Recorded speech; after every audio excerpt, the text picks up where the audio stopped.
Hey guys, thanks for tuning in. I got a special treat for you today that I think you'll enjoy. Today's episode is an extended excerpt from a private lesson with a student of mine who's a professional tarot reader.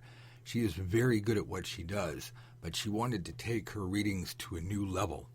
We covered several techniques that you'll find in Advanced Tarot Secrets, so if you haven't read ATS yet, please hop on over to Amazon or Barnes & Noble or maybe the Book Depository if you live outside of Europe or the United States, and they have free shipping.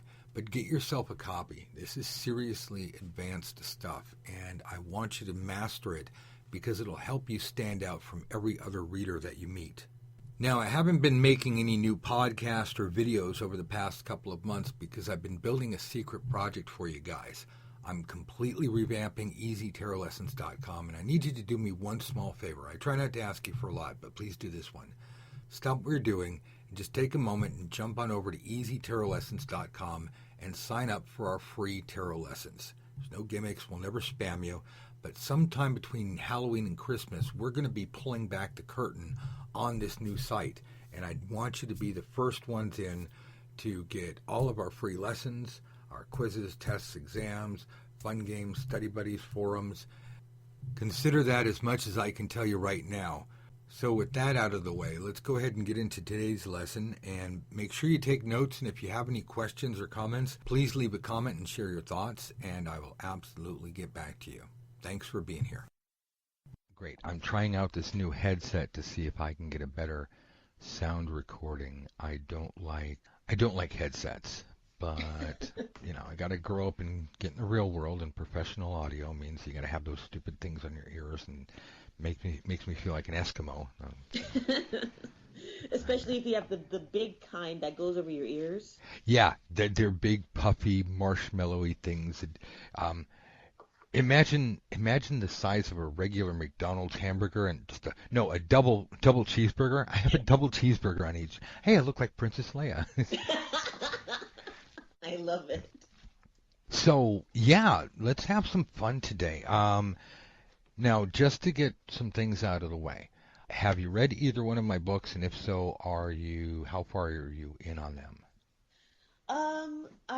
I've ordered both of them because I wanted to improve my skills. I've actually been a professional tarot reader for some time, mixed in with my other occult and other concerns. I'm a root worker.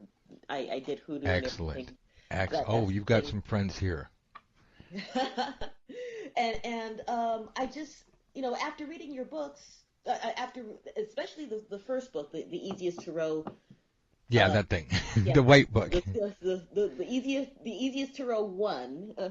I just found out, okay, maybe some of my skills need to be shored up a little bit, even though my clients seem to like what I've done. I just know that, especially going through your Advanced Tarot book, I haven't gotten as far in that one yet. Because I thought, okay, let me finish the first one and then I'll go to the second one. But then when you mentioned look at the Advanced Tarot book, I said, okay, well, let me see what's going on. And there's so much in there. I'm going, wow. Yeah, I wrote that book mostly for people who want to go professional, or even if they never want to read for someone else, I want them to have the skills to be their own client or their own counselor. And in hindsight, sometimes I wish that I could have worked in the 4-pass technique into the first book, but there gets to a point where you ask yourself, how much of this is just too much to throw at people all at once? But I respect all of your hands-on experience, because there's nothing like hands-on experience with the cards. Even if you never read any books or study from anyone, as much as book knowledge is really good and it's extremely valuable to know what have been the traditional meanings, how do we get to this point?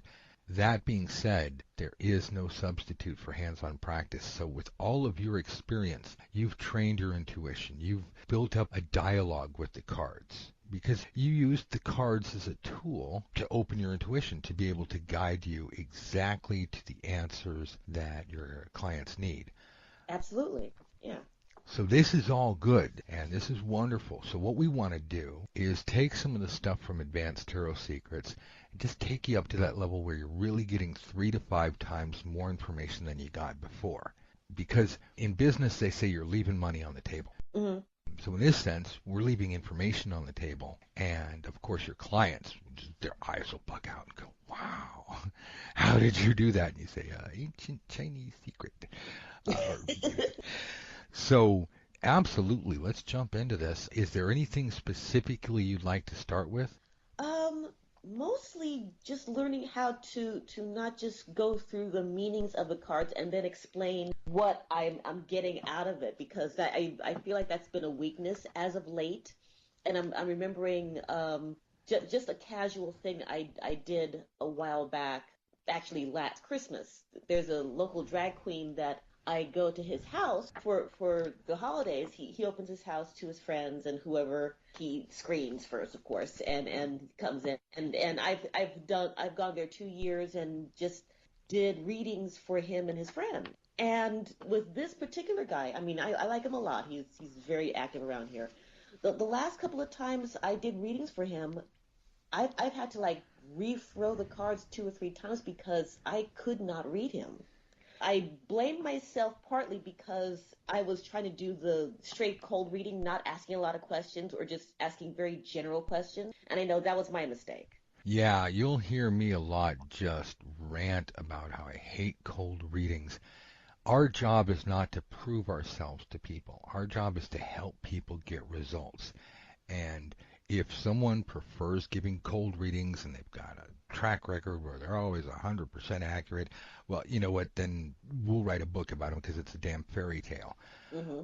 What I found out in the real world is that, well, I'll give you an example. And this is nothing against, this is not classism at all because I Hmm. hate classism. But what I found out is that people who come in and throw some serious money on the table, they will say, I'm planning this, I'm doing this, I know what I'd like, I want to know how it will work out, and should I worry about this son of a bitch over here, and what about that bastard? And they'll come at you and go bippity boppity bop. You're like, whoa, this person knows what they want to know. And so you take it all in and you're a little bit nervous, and the next thing you know, you're in a zone, and you get to the end, and like an hour and a half later, you're spent. You're just like, oh, I'm tired. And you look back and you go, wow, that was the best reading of my life. And then 5 minutes later, somebody will come in and go, oh, I saw your free ad for like $5 special. Here's my $5. Just tell me anything. And you go and you just choke. It's like, you know, so It's like working. It's like being an actor without a script yeah, absolutely. or without improv training. If you have no idea where to start. You're a clownfish. Tell me a joke. It's like, but on the other hand, um, like a professional comedian will be able to walk into a situation, analyze the situation, and go, "Hey, guess what?" And they'll comment on an existing situation. It's funny, but if you lock that person in a solid white room that's completely sterile and say, "Be funny," all of a sudden you've not put them in an environment where they have something to work off of. And this is where it gets really sticky. If it weren't for people if it weren't for the charlatans, hey, everybody in the audience, I'm getting an R. Does anybody have an R? It's like, oh, my name is Robert. Yes, I'm Robert. If it weren't for the Madame Cleos of the world and that kind of stuff, our life would be a lot easier. But we have to find a balance. Yeah, that was the biggest reason I got out of root work after a while, because the charlatans would ruin it for me, because I would do analysis with the tarot with the person before we did any other occult work, and 9 times out of 10 they ran into the people that charged them $700, $900, and just ran with it. Yeah, yeah. And we do need to get information. It's no different than anything else. The thing is, our brains are tiny compared to the amount of knowledge that is available to us that's out there. So we can only process so much information, and to be able to narrow down our psychic focus to the individual in front of us and the question and circumstance, it doesn't work like we see in the movies where you just walk in and, oh, I see these things. Somebody has to come to us and say, look, I'm dating this person, I want this person, and I want to get away with it. now we have something to work with. I mean, ethics aside, I'm Mm-hmm. just using that as an example of Mm-hmm. now we know what we need to tune in on. It's kind of like a radio station. You got to spin that dial. If you're on the wrong end of the dial, you're going to get static. Um, and we got to shuffle the cards until the moment's just right. So we don't need to fish for all of the information which we regurgitate back to them, but we do need to establish a psychological and a psychic bond. And once we do that, then we can get all of this information out of the cards, which is right there waiting for us. So I wanted to say for you specifically, and this probably worked for a lot of people, matter of fact, I believe it will, Mm-hmm. but this is highly specific advice for you. Taking all of your experience, all of your knowledge of how the cards work, the dialogue that you have, continue doing as you normally do. Let me add a caveat. Have you had a chance to read in Advanced Tarot Secrets the pre-spread mental walkthrough technique? Not yet. I was actually piecing through the beginning, and then I skipped ahead to the four pass technique. Right. And what else was I reading? There's something because you mentioned specifically about how to read the story and how to walk the person through and how to use the different exercises that you learned in the first book to facilitate that process. Okay, well, let me break down Advanced Tarot Secrets real quick. The first part is a bunch of new exercises and games that Hmm. build off of the first book. And this is just skill training. A lot of this you may be able to have fun with or completely ignore because you've already been doing this for so long. Although they are kind of funny, you might find some real value out of them. All of the exercises in the basic book and the first book are designed to simulate what you do every time you give a reading. But for brand new people, it gets them used to understanding we're moving from card to card to card. So it's not just like this card and then this card and then this card and blending cards and whatnot. Okay, so there's that. Then we get into advanced spread basics. I think that's where we talk about the pre-spread mental walkthrough. So let me guide you real quick. Just in case you're not doing this now, this is a little bit more work, but it really pays off. I come to you and I say, okay, there's a secretary at work. I'm in love with her. I need to get her. I need to get her attention and make her like me. So you're shuffling your cards. Hmm. Hopefully you're discussing with me, so you're really finding out what I really want to know, not just the words that are coming out of my mouth. Because one thing because you've been through this before, somebody walks in. A lot of times they're not going to tell you what they really want to know. They're either afraid of you or they expect you to know something or they're hiding something. So the words that they'll give you at first, well, there's this girl that I like. Never mind the fact that I'm married. Never mind the fact that she's married. Maybe some of these things don't necessarily need to be said, but some of these things do come out. Some of these things really allow you to just grab a hold of the situation and all of a sudden everything becomes clear. So before I go any farther, just want to make sure I'm not just making stuff up. Have you had situations in the past where you've had friends, family, clients come in and you find out after about 5 minutes that what they walked in and asked for in the first place was nowhere near really what they wanted to know? Oh, absolutely. Several clients have been that way when they walk in with a question. Um, Sometimes the reading doesn't go forward because when I go through the questioning process, I find out well they're not really serious or they haven't really thought through the question. This one woman, I won't give details, but she's like, well, I manifested this person, and I'm like, okay, this is nice. How did you do that? Well, I did this, and then I had my DNA reactivated. I'm like, what? Yeah. And yeah, It I sounds won't go official, so further. therefore it has to be Yeah, true, right? yeah, I'm just like, okay, yeah. After we go through the thing and finding out she was one of the people that got like utterly scammed, it's a very sad thing. I said, let me just do a three card throw for this and just go to your original question of this guy. It's like, you're doing all this stuff, but you're not really thinking about this. you just try to force this guy into your life, and you have no connection whatsoever. So basically, the cards are like, nope. Yeah. I forget, but it was like some swords and some reverse cards, and it was basically a no.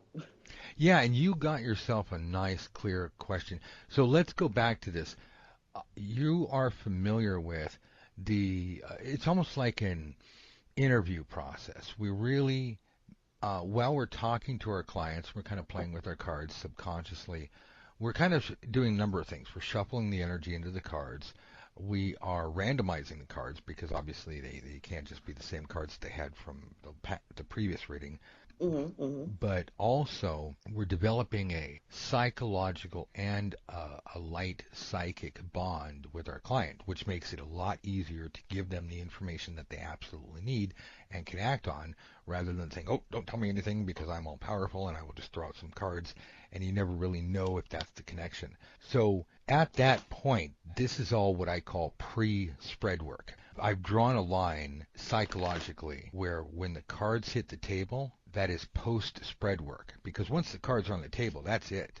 Everything up to the cards being on the table. You are developing the question that you are asking. No matter what your client says, it's really the question that you ask. And the gods turn around and they say, okay, this is how we are going to answer that question to get your intuition to know the right words to say. So this is where the pre-spread mental walkthrough comes through, and you don't really need it all the time, but especially if you have, for example, your friend or client who you're having a hard time reading for. Yes, yes. This is wonderful. So I'm just going to phrase this in the terms of the Celtic cross because it's ubiquitous.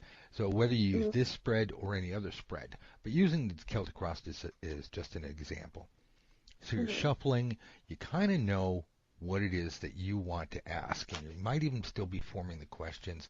And you tell your friend or client, you know what, I just need a moment or two of silence, or you can yap, but I'm not really going to listen. However you want to phrase it politely. But what you want is a few seconds, probably actually about 2 or 3 minutes to yourself. So you're shuffling, and we're envisioning the cards on the table, or we're envisioning the card positions. So, for example, let me just throw together. Oh yeah, I want to date this person. So we've got cards 1 and 2. You know, here's our picnic. Card 1 is our picnic. Card 2 crosses. You know, it shows us the circumstances of the picnic. You know, I'm on a picnic, but it's raining. I'm on the picnic, but there's a lot of people there. I'm on a picnic and having a great time. You know, that's kind of the here and now, and we can move that here and now to the future, to the past. Again, we are not stuck in time, but that's our focal point. That's the here and now thing. And then, so we're going through that. We're saying, okay, then how do we get here? Card 3, what recent events have happened that really I need to know about that apply to this? And then maybe the weather forecast, what's going to happen next? And then, of course, jumping to card 10, the final outcome. And then the 7, 8, 9, how people are feeling about it and what their responses are, what their input is, because that will shape the outcome, and that'll let people know, let you know, based on the outcome, was this what people wanted? Was it what they were afraid of? So all of this stuff, rather than just thinking in generic terms, pre-spread mental walkthrough is you go, okay, so Dusty wants to meet this woman, and I'm getting the sense there's something not quite right. So you're like,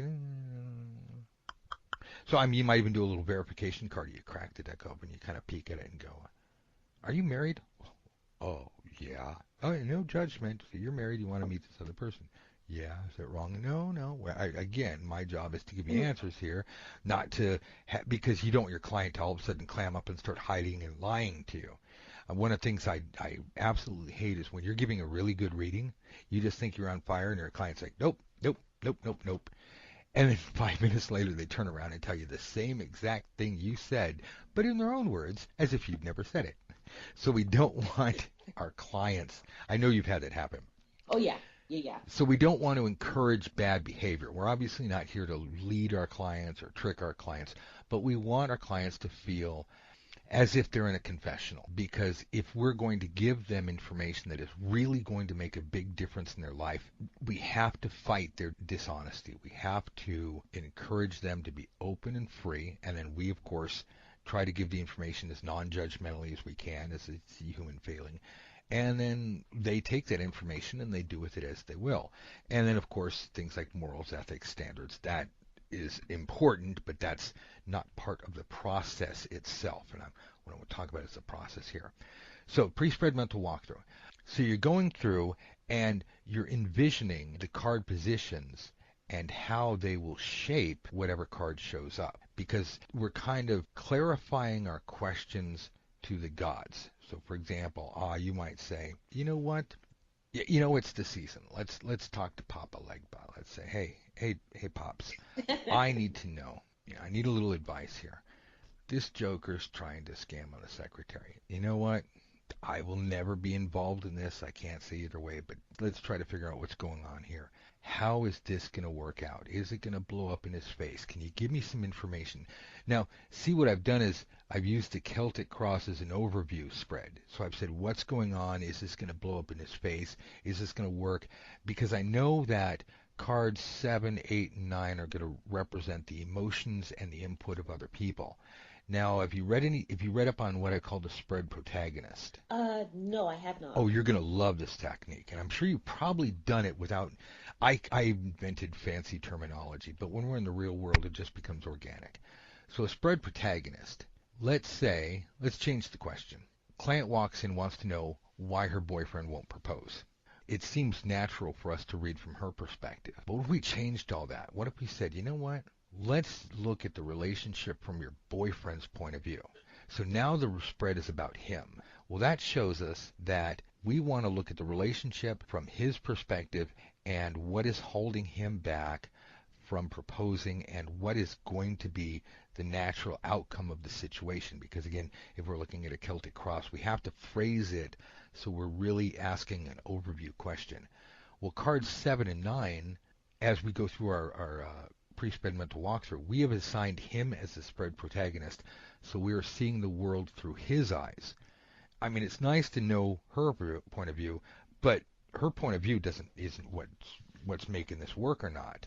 The question is, what's wrong with this guy that we need to get inside his head and answer the question why he isn't. Well, great. The Celtic cross is great for that. So in cards 3 and 4, the ones that have happened in the past or the foundational, was he abused by his mom? Has he always been dumped? Does he have some kind of baggage? Or we find out that he's got a secret desire for a big, huge wedding, and he's very secretive. And then we find out in cards 7 and 9, this is what he's afraid of, this is what he wants. Well, he's afraid of commitment, and he wants to be a rock star. Well, now we know, no matter what the outcome is, we know where his mindset is. We know that how this is going to be continuing on through the relationship, whether she shoves a ring on his finger or he does it himself. On the other hand, if he has some fairy tale prince white knight complex, that'll show up in cards 7 and 9. So the spread protagonist allows us to switch who or what perspective we're doing the reading from. And so the pre-spread mental walkthrough, we're combining the two things together, is we're going through the cards and we go, okay, so cards 3 and 4, that's going to tell us, I want to know, hey, Pops, I want to know how did he get into this relationship and what is it about this relationship that's driving him forward or pushing him away? And again, cards 1 and 2 will show where he is right now. It's like, oh man, I feel trapped, or oh, I'm the happiest guy in the world, but I'm afraid of my girlfriend. And card 5 will show us an outlook, like what he believes will happen. And so we don't just get an outcome. And I love card 8 because card 8, at least in the version of the Celtic Cross that I learned that I teach, shows other people's influence. And this is where the pre-spread mental walkthrough is worth its weight in gold. You can, as you're going through your pre-spread mental walkthrough, you can say, hey, Pops, I mean, you wouldn't use all these words, but I will explain it in lots of words. You can say, hey, Pops, I realize that card 8 shows the other people's influence. I don't care about that. I want to know what kind of pressure is she putting on him. She would be represented by card 8. Right, because even though we're reading it from him, now you're really getting what's not being told. Is she being supportive, or is she like, rah, rah, rah, rah, rah? It could be positive, could be negative. Maybe she's seeing things very clearly. Maybe she has a plan. Maybe she's got a fairy tale version. And then you can compare cards 7 and 9. You can compare him to card 8. Mm-hmm, mm-hmm. Now, on the other hand, let's say that you feel very comfortable. Maybe it's your friend. You know your friend. Card 8 doesn't need to represent her. Let's say you say, who's putting pressure on him and what kind of pressure are they putting on him? Or you might even, she might tell you about his friends. And you could say, hey, you know what? Hey, Pops, card 8, I want you to show me what kind of pressure his dopey friends are putting on him. Because his dopey friends might be going, ball and chain. Or they might be going, wow, she's hot. If you don't want her, I do. So by understanding what pressures he's under that are shaping his opinions in cards 7 and 9, the information we can give is exponentially better. But it all comes down to the pre-spread mental walkthrough where we don't just have to use the generic card positions. And this is where we get into really advanced stuff. Mm-hmm. Is we can say, in this particular spread, I want card 7 to show me why he's not committing, because, negative associations. Or I can say, what is he afraid of as far as this relationship? Because he may be afraid of losing her, or he may be afraid of commitment, or he may be afraid, I'm not man enough. And so that little simple pre-spread mental walkthrough while we're shuffling is the equivalent of us making a wish. I want a pony. Oh. Okay, so I want a pony and a saddle, and I want everybody to love me that I have a pony, and they don't. And I want to be Jules. Yeah, exactly. Yeah. So our pre-spread mental walkthrough allows us to really just be pretty princess. I want what I want because we haven't made the agreement. This is kind of, I like to say we make a compact with the gods. A compact is generally an agreement between nations. So we're saying, hey, Pops, I'm going to ask, you're going to answer. End of story. That's the agreement. No selling souls, no anything, I'm going to ask, you're going to answer. Or no, if you please, and can I obey myself? Oh, again, I imagine, I'm going to put this in monotheistic terms because a lot of my audience is monotheistic. Mm-hmm. God hates beggars. What is faith? Faith is like, I want this. And you need to just say, this is the way it's going to be. Because that's what faith is. Faith seems to think that it's like something doesn't happen, so you keep believing. No, that's not faith. It's written everywhere. It's written in all the major scriptures, and even some of the minor ones. Faith means you say, hey, whoever's out there, I'm going to be walking over here, and you're going to put this thing in my way that's exactly what I want. That's what faith is. And I was taught a little bit of that in my, I call it my base religion. Mm-hmm. Even though I was raised Baptist, I actually was in religious science of mind. Cool. And their science of mind treatment is basically the most driest, logical way of saying, I have faith and this is going to happen. Absolutely. And I think that if we can get more people to believe that, people just try it out, people would get great results. And but this doubt and this whiny, it's like, oh God, I just imagine the gods going, oh God, here it comes again. Where? Hey, do you want to get that? No, I've had 15 already today. So will you please save me if I'm worthy, that sort of thing? No. And then I'll make a whole bunch of empty promises that I'll never fulfill. Pretty much. So our pre-spread mental walkthrough is just like, okay, we've got the spread protagonist, pre-spread mental walkthrough. Those are two different techniques. They're all fully explained in Advanced Tarot Secrets. You can probably even go through the index, but those, I think, combined with what you are already doing well, I think this will really turbocharge your stuff. Now, there's a couple of other things involved in the pre-spread, but we're going to jump to the other side of the fence. Okay. So the cards are on the table. Now, this works for divination or manifestation, and I split the tarot into two camps. We've got divination, I'm asking, and manifestation, I'm telling and using the cards to shape the outcome that I want. So this works for both of them. But post-spread work, call it what you will, post-spread work, what I'd like you to do is, and I'm hoping this answers your question previously, make sure your client is quiet and relaxed. and give yourself a moment to just gloss over the spread. Let's say about like 30 seconds to a minute. You're just absorbing the cards, and we're seeing if any of them pop out at you. Because sometimes, given the nature of the question you asked, based on the circumstance that your client is dictating, some cards will just jump out at you. And they may not be the major cards. It may be like, oh, give me a card like the six of coins or the seven of coins. Just kind of a mundane, humdrum card that you're like, okay, it has meaning, but it doesn't have power. Like, bam, it's the devil, or ooh, it's the tower. You know the movie, the cards we see in the movies. Oh yeah, yeah, all the scary ones. Yeah, you know, right? Or the lovers. Oh God, we're brainwashing people to look for sensationalism. So you'll see a mundane card, but wow, it just like, oh my God, this answers everything. So we need to kind of just allow that to wash over us, kind of like getting our paycheck. Oh, I've been paid. Okay, okay.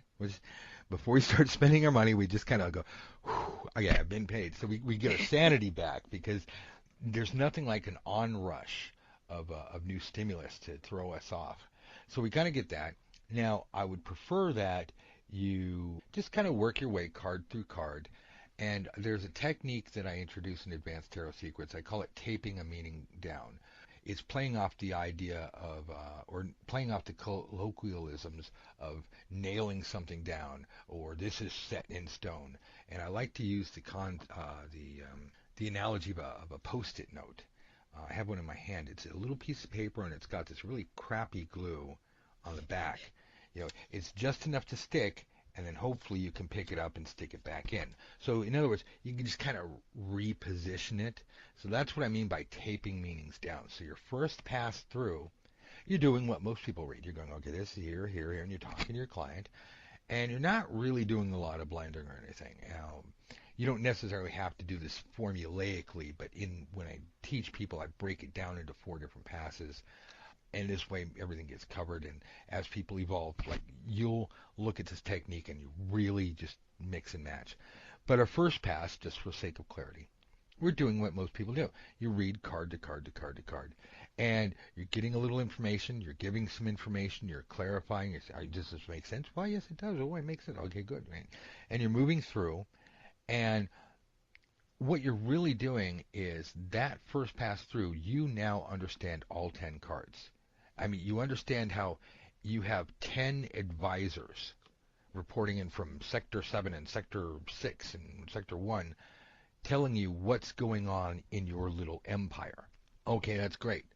Now we go into management mode. Past 2, we start looking at patterns. How many swords, how many reversals, how many minors? Does anything really jump out at you? Like, wow, 9 out of 10 cards are reversed. Okay, well, there you go. We have a very negative weight, or we have a situation where people are just not seeing it properly. We see a whole bunch of swords. We see a whole bunch of cups. Oh my God, get a grip on reality. Oh yeah, I actually do that particular step organically when I lay out the cards. I'm like, oh, okay, we have a lot of karmic stuff happening because we have a lot Yes. of majors out, or this is a very heavy feelings card. You're deep into your feelings because you have like 5, 6, 7 cups out here, or this is a concern, or you have a lot of people interfering, or something like that. When I see a lot of court cards. Now, we don't want that to overshadow going through each card, because again, we want to data mine. We want to get so much information out of these cards that when we're done, they're just scraps of paper without images on them. We have sucked up all that information. It's like, damn, I got to get a new deck because they're all just blank now. So I like that. Now, if you're not doing it, if you are, great. But if you're not, I'm going to describe it as if you're not. So we individual cards, absolutely patterns. Pass 3 is one of my favorites. This is where we look at the hidden spreads, and a lot of this is kind of intuitive. If we're looking at the Celtic cross, well, we have a past, present, future spread right in front of us. Card 4, cards 1 and 2, which we read together, and card 6. This has happened, this is happening, this is the next thing that's going to happen. If we isolate that and we just look at those, we get a little bit more clarity. And then if we go 4, 5, 6, and 10, well, this is going to happen, this is going to happen, this is going to happen. Oh, but it's going to turn out like this. Because then if you see that 4, 5, 6, and 10 line up, you're like, yay. If you see 4, 5, 6, and all of a sudden you take a right turn at 10, you're like, you know what? You've been trained to do this. This is going on. This is going to happen, and it's going to blow up in your face. Or if we go 4, 5, 6, and 10, we've got what has happened and what we're projecting. And again, what we're projecting based on our experiences. I like cards 5 and 10 because I may expect card 5, I'm expecting to get paid on Friday. Card 10, I get paid on Friday. Well, okay, we have congruity. Everything worked out well. I expect to get paid on Friday. Card 10, you ain't going to get paid on Friday. It's not just a matter of didn't get paid on Friday. I planned on getting paid on Friday. I have organized my finances that way. I started making promises to people. Hit me up on Friday. So all of a sudden, that end result card, now we see it in context because we see what my expectation was. And now we really understand our clients, the scenario. We understand what they're going through. And especially when you compare like cards 7 and 9 to 10. So I've got a list of hidden spreads in there, and there may be a couple of them that I missed, but we got the past, present, future, bumpy ride, smooth ride. One of the things I like to do is I like comparing card 7 and 9 to card 6, and then separately 7 and 9 to card 10, because card 10 is the arbiter. That's the thing that happens. But if we see 7 versus 9, just those two apart, which is stronger, your client's fears or their greed, or their ambition, or their positive happy feelings, or their negative associations? So if you have a negative card in card 9, it's like, oh man, I'm depressed, man. I can't raise myself to that level. I have too many doubts. And then you have a really strong card in card 7. Well, now you got somebody who's so negative that they're led around by their fears. You say, well, ideally, card 9 would be super optimistic and card 7 would be something trivial. But that's not the way life works. And so if you compare that to card 6, you go, well, this is factually 6 is the next thing that's going to happen. But it's funny, life isn't about what happens to us, it's how we respond to it. Oh, look, I'm in a relationship. Oh, I hate being in a relationship. I can't go out anymore. It's like, well, what the hell's wrong with you? you know, so these little things and I segregated them so that the students can learn, and then of course you can mix. But when you start doing your patterns and your hidden spreads, those first 3 passes are all information gathering. The problem is at this point your client is so impressed with you, but they got facts and figures and things swimming around in their head. So pass 4 is where we just breathe, relax, and then we roll up our sleeves and go, watch the magic happen. And we go, and we just go, this is going to happen, and then this is going to happen, and because this over here. So we weave the story together. We take all of those little facts and figures and we lay it out to them like a novel, in a nice way that they can understand everything that we've said. Because we just send them home without pass 4. We just give them a whole bunch of tidbits. They'll remember this and they'll remember that, but they won't remember this, and we're really doing them a disservice. So this is the kind of stuff that I believe will help you with your skills and your ability. Take everything you're doing and fine tune it so that at the end of the day, you've got 3 to 5 times more information out of that spread. And your clients are walking away. I mean, they're scribbling down notes going, wow, because you want your clients to walk around going, that lady gave me the most amazing reading. They will always come back to you. You will protect them from going to charlatans. And the word of mouth will spread. And plus, you sleep better at night going, yeah, that's right, I did pretty good. And 50% tips, 100% tips, I'm not going to lie, that feels good. I'm down for that, absolutely. And when you look at it this way, when you move into manifestation, using all of those techniques, you say, okay, I know what I want. You start pulling out cards, and you're like, this is a good thing. Use all of this as like a quality analysis of your manifestation spread. Think of manifestation as a radio broadcast. Before you hit that microphone, you want to, la la la la la. Make sure your voice is good. You got your script. You've got your little commercial jingles all set up. I'm assuming you're doing a radio show. You don't just go out there and go, hey, everybody, I'm on the air. Boy, what are we going to do? Somebody call in and we'll talk about anything. People will be like, oh, this is boring. So when you do your manifestation before you send out that spell work or that blast, I have a hard, fast rule, and that's if what you're doing works, meaning, the short version is what you're doing works, but the Mhm. hidden meaning is it provides consistent, reliable results for you and your clients, et cetera, et cetera. Mhm. So if what you're doing works, you're right. So this allows us to tweak and stretch and not necessarily be forced into a box, and allows us to use our own experiences, beliefs, and culture to get the results we need, because that's really all we're down to. I mean, Arthur C. Clarke said it the best. He said, any sufficiently advanced technology is equivalent to magic. And of course, I retort, unfortunately, after the guy's dead, magic is nothing more than a fancy word for sufficiently advanced technology we haven't had our scientists decipher and analyze yet. The point is, if it works, do it. If you can't label and analyze it, take a deep breath, realize that your brain is only that big, the universe is much bigger. Do what works, enjoy the results, research as you go along. So I like what you're doing, and I like the way that we're able to have this conversation and understand that it's really cool to be able to see slightly different variations, people's different belief systems, but we're all really moving in the same direction. We're trying to get positive results for ourselves and other people.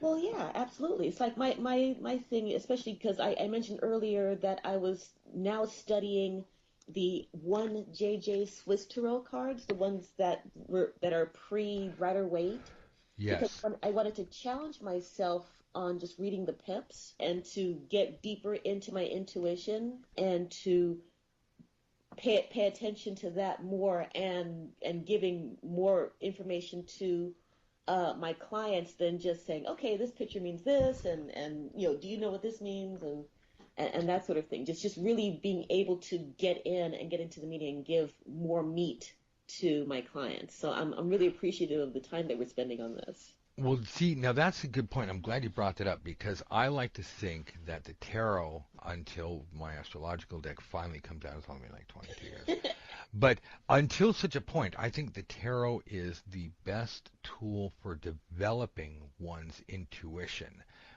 Now, to be able to access that, we have to have proper techniques.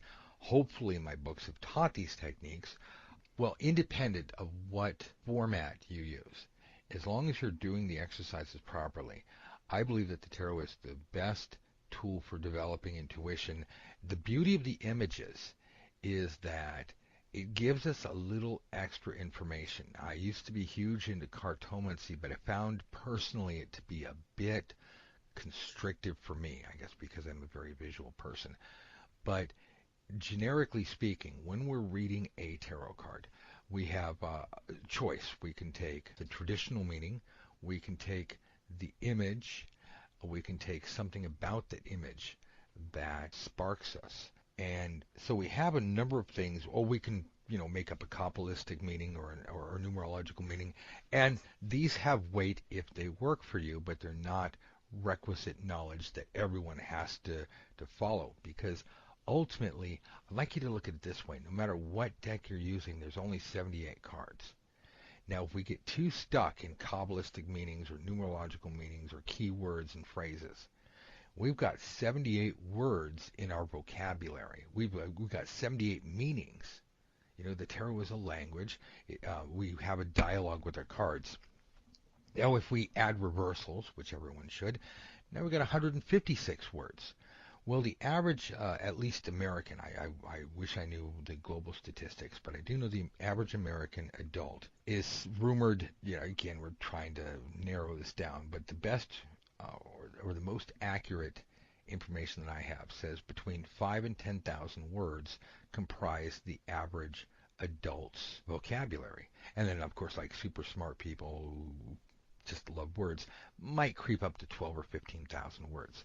Okay, if I had 78 words to describe everything that could possibly happen over the course of time, because that's how we're using tarot, is we're saying, I need answers, and therefore these cards have to describe every possible thing that could happen.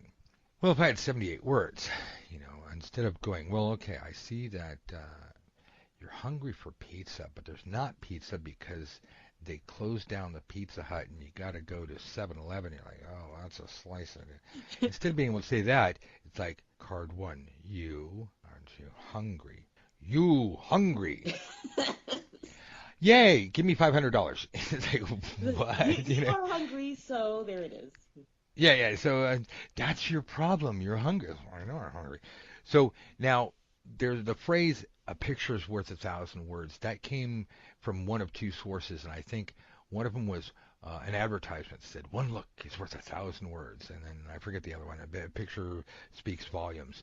But they got crammed together into the modern cliche. Of course. But if you think about this, let's pretend for a moment that an image was worth 1,000 words. Well, that takes our 156 word vocabulary to 156,000 word vocabulary. Now we're talking. Now, this isn't to negate the value of any French, Swiss, German, or pre-1909 tarot deck, or decks that did come afterwards but were not influenced by the Rider-Waite. Whether or not they have the pip cards illustrated in scenes, even just something about the number shape of the batons and spades or swords or whatever they just said, they call them, acorns and bells. If there's something about that color and ink that sparks our intuition, it is my belief that we shuffle the cards. I like to use the phrase, we shuffle the question into the cards. Now, you and I know the cards just scraps of paper with ink on them. But there's that mindset. I'm shuffling the question into the cards.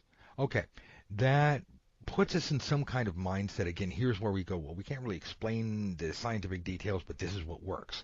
Okay, so I'm shuffling the questions in the cards. I'm focusing my energy and I'm opening the back of my head and it's going, okay, because this is where I imagine that all the information is coming from and it's processing through the front.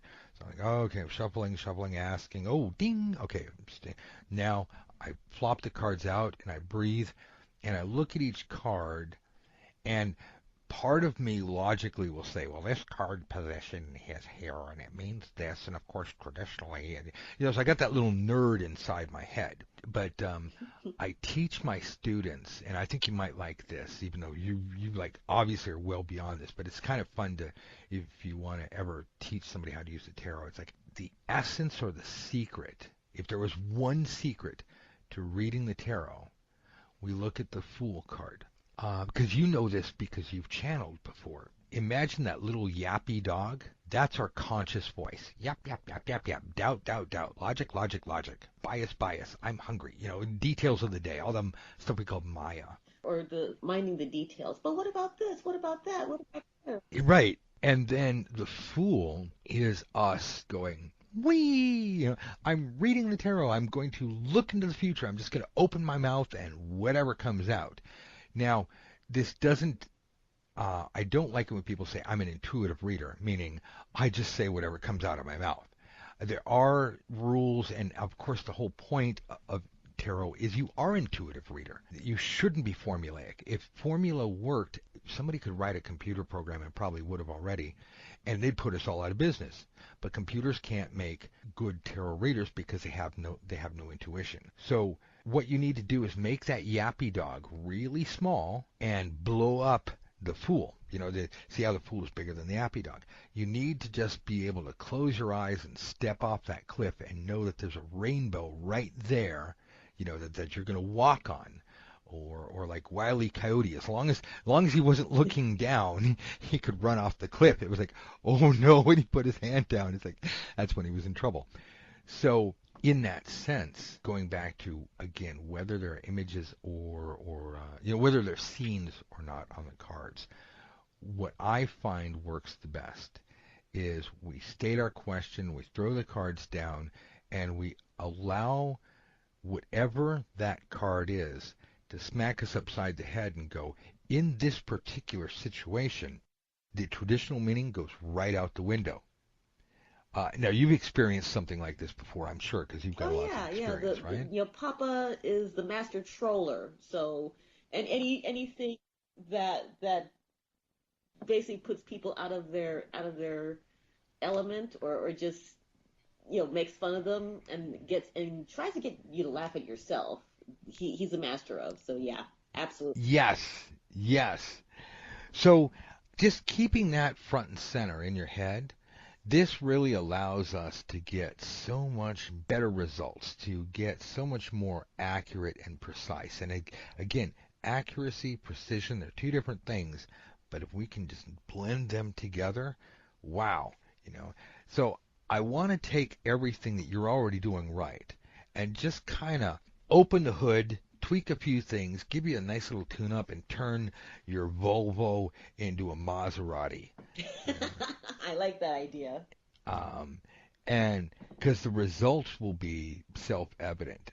Again, you'll feel better about yourself. As a matter of fact, you probably go, wow, and your clients will go insane. I mean, I would love it. I mean, if I could get to the point where I could do this full time and not be an administrative assistant anymore, that would be the dream right there. I hope this information helped. Is there anything else that you'd like to cover real quick before you jump out of here? Um, Not that I can think of. This was a very fruitful session. I really enjoyed it. I appreciate that. What I'd like you to do is just do me a favor. Um, just take what we've talked about and give yourself a week and just really put this into that and just see if you get better results. I think you don't need to change anything. I think if you just do, throw in the pre-spread mental walkthrough, throw in some of those passes, stop everything, read advanced spread basics, and skim through advanced spread techniques. Because advanced spread techniques we go through dowsing and manifestation and problem solving and brainstorming and story writing. So you may just want to look at the four pass technique, but just I want you to absorb the core material of that you can incorporate into your readings right away. And I want you to do it for your clients because I want their eyes to bug out and I want them to write testimonials for you and say, wow, this is really great. Because as good as you feel now, it's just going to feel so much nicer. And you know what? It might even be an extra little jingle in your pockets. It's, nobody in the world will argue that a little extra jingle in our pockets makes the day that much nicer. Absolutely. No arguments here. Thank you so much for your time.